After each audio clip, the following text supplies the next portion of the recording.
ನಮ್ಮ ದೇಶದ ಮಾಜಿ ಪ್ರಧಾನಿ ದೇವೇಗೌಡರ ಪತ್ನಿ ಚೆನ್ನಮ್ಮ ಅವರ ಅಂತ್ಯಕ್ರಿಯೆ ಹರದನಹಳ್ಳಿಯಲ್ಲಿ ಅಂತ್ಯ ಸಂಸ್ಕಾರ ನೆರವೇರುತ್ತೆ.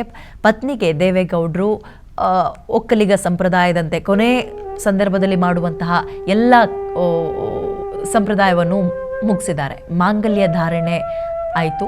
ಮಾವಿನಕೆರೆ ರಂಗನಾಥ ಸ್ವಾಮಿ ಬೆಟ್ಟದ ತಪ್ಪಲಿನಲ್ಲಿ ಅಂತ್ಯಕ್ರಿಯೆ ನಡೀತಾ ಇದೆ. ಕೆಲವೇ ಕ್ಷಣಗಳಲ್ಲಿ ಅಂತ್ಯಕ್ರಿಯೆ ನಡೆಯುತ್ತೆ.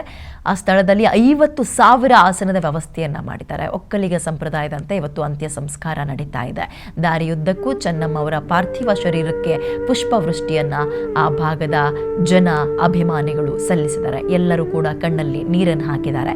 ಸುಮಂಗಲಿಯಾಗಿ ಜೀವವನ್ನು ಬಿಟ್ಟಿದ್ದಾರೆ ಚೆನ್ನಮ್ಮ ಅವರು. 89 ವರ್ಷ ವಯಸ್ಸಾಗಿತ್ತು. ಸುದೀರ್ಘ ಅತ್ಯದ್ಭುತ ದಾಂಪತ್ಯ ಜೀವನವನ್ನು ನಡೆಸಿದಂಥವರು, ಬೇರೆಯವರಿಗೂ ಕೂಡ ಮಾದರಿಯಾದಂಥವರು. ಆದರೆ ಇಹಲೋಕವನ್ನು ತ್ಯಜಿಸಿದ್ದಾರೆ. ವಯೋಸಹಜ ಕಾಯಿಲೆ, 79 ವರ್ಷ.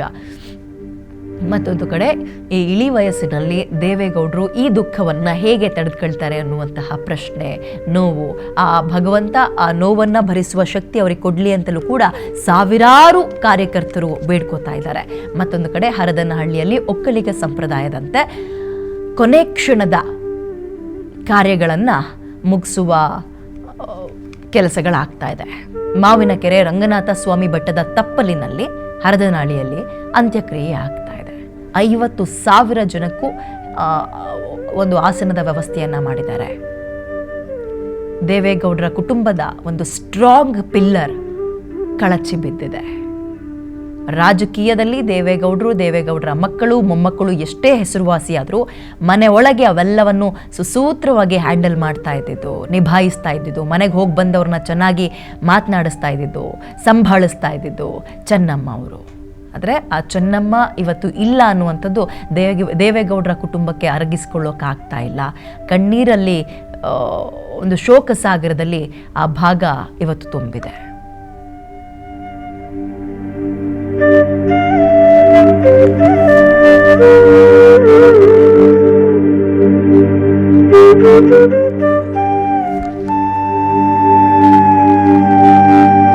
ಕ್ಷಣಗಳಲ್ಲಿ ಚೆನ್ನಮ್ಮ ಅವರ ಅಂತ್ಯಕ್ರಿಯೆ ನೆರವೇರುತ್ತೆ.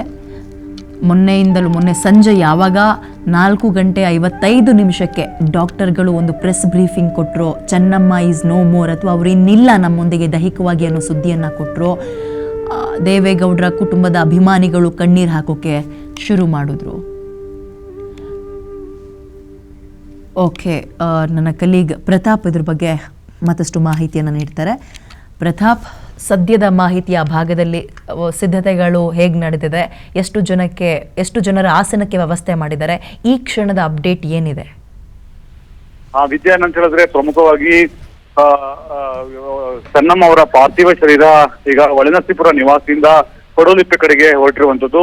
ದೇವೇಗೌಡರ ನಿನ್ನೆ ಕೂಡ ಹೇಳಿದ್ರು, ಚೆನ್ನಮ್ಮ ಅವರ ಕಡೆ ಆಸೆ ಇದೆ, ಹಂಗಾಗಿ ಪಡುಲಿಪ್ಪೆಗೆ ಹೋಗ್ಲೇಬೇಕು ಅನ್ನೋ ಮಾತನ್ನ ಹೇಳಿದ್ರು. ಹಾಗಾಗಿ ಪಾರ್ಥಿವ ಶರೀರ ಪಡುಲಿಪ್ಪೆಗೆ ಹೋಗಿ ಅಲ್ಲಿಂದ ಹರದನಹಳ್ಳಿಯ ಅಂತ್ಯ ಸಂಸ್ಕಾರ ಜಾಗಕ್ಕೆ ಬರ್ತಾ ಇದೆ. ಒಂದ್ ಕಡೆ ಈಗಾಗಲೇ ಅಂತ್ಯ ಸಂಸ್ಕಾರ ಮಾಡ್ಲಿಕ್ಕೆ ಎಲ್ಲಾ ರೀತಿಯ ಸಿದ್ಧತೆಗಳನ್ನ ಮಾಡ್ಕೊಳ್ಳಲಾಗಿದೆ.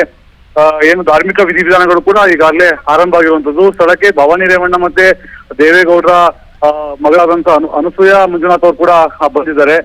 ಅದಕ್ಕೆ ಧಾರ್ಮಿಕ ವಿಧಿವಿಧಾನಗಳನ್ನು ಮಾಡ್ಲಿಕ್ಕೆ ಏನೆಲ್ಲ ತಯಾರಿ ಬೇಕು ಅವೆಲ್ಲವನ್ನೂ ಕೂಡ ಶಾಸ್ತ್ರೋಕ್ತವಾಗಿ ಪುರೋಹಿತರು ಕೂಡ ಆ ಸ್ಥಳದಲ್ಲಿದ್ದಾರೆ. ಅವರೆಲ್ಲರ ಮಾಹಿತಿ ಮೇರೆಗೆ ವಿಧಿವಿಧಾನಗಳನ್ನು ಆರಂಭ ಮಾಡ್ತಾ ಇದ್ದಾರೆ.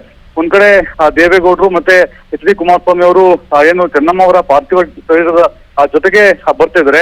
ಅವರೆಲ್ಲರೂ ಕೂಡ ಸರಿಸುಮಾರು 2 ಗಂಟೆಗೆ ಪಾರ್ಥಿವ ಶರೀರ ಸ್ಥಳಕ್ಕೆ ಬರುವಂತ ಸಾಧ್ಯತೆ ಇದೆ. 2 ರಿಂದ 4 ಗಂಟೆ ಒಳಗೆ ಕೂಡ ಎಲ್ಲ ಅಂತ್ಯಕ್ರಿಯೆ ನಡೆಯುವಂತ ಸಾಧ್ಯತೆ ಇದೆ. 2 ಗಂಟೆಯ ಬಳಿಕ ಸಿಎಂ ಡಿ.ಕೆ. ಶಿವಕುಮಾರ್ ಅವರು ಕೂಡ ಆಗಮಿಸ್ತಾ ಇದ್ದಾರೆ. ಸಿಎಂ ಬಂದ ಬಳಿಕ ಅಂತ್ಯಕ್ರಿಯೆಗೆ ಸಂಬಂಧಪಟ್ಟಂತ ಎಲ್ಲ ವಿಧಿವಿಧಾನಗಳು ನಡೀತವೆ. ಅದಾದ ಬಳಿಕ ಸಕಲ ಸರ್ಕಾರಿ ಗೌರವಗಳೊಂದಿಗೆ ಅಂತ್ಯಕ್ರಿಯೆ ನಡೀತಾ ಇದೆ. ವಿದ್ಯಾ, ಥ್ಯಾಂಕ್ ಯು ಡೀಟೇಲ್ಸ್ಗೆ ಪ್ರತಾಪ್.